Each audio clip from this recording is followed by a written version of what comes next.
अस्सलाम वालेकुम, मैं नुमान अहमद अदनान शहीन यूट्यूब चैनल पर आपकी नई वीडियो के साथ हाजिर हुआ हूँ।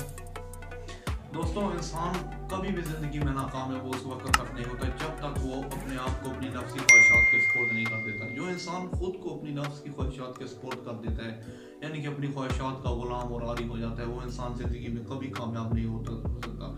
बल्कि इंसान ज़िंदगी में उस वक्त कामयाब होता है जब वो अपनी ज़िंदगी को, अपनी नफ्सी ख्वाहिशात को छोड़कर एक मकसद की तरफ और एक तरक्की की राह की तरफ चल देता है और अपनी नफ्सी ख्वाहिशात को छोड़कर अपनी ज़िंदगी में कामयाबी के रास्ते पर चल देता है।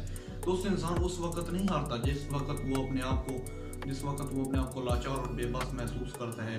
और दोस्तों, वो इंसान उस वक्त हारता है जब वो अपनी नफ्सी ख्वाहिशात का गुलाम बन जाता है। दोस्तों, जब इंसान अपने आप को, अपनी सब जिम्मेदारियों को छोड़कर, अपने आप की तमाम जो काम होते हैं उनको छोड़कर खुद को अपनी नफ्स का गुलाम बना देता है, तो इंसान ज़िंदगी की हर दौड़ में हार जाता है। इंसान को ज़िंदगी की किसी भी दौड़ में जीतने के लिए ज़रूरी है कि वो अपने आप पर काबू रख सके, अपनी ख्वाहिशात पर काबू रख सके। इसीलिए कहते हैं ना, इंसान को दौड़ना चाहिए। इंसान को जब दौड़ता है तो पहले इंसान को खुद उसके लिए मुशक्कत करनी पड़ती है, फिर वक्त उसे दौड़ाता है। either you run the day or you run you। इसीलिए इंसान को पहले मेहनत करनी पड़ती है, उसके सफ़र में मुश्किलात आती हैं, सब कुछ होता है।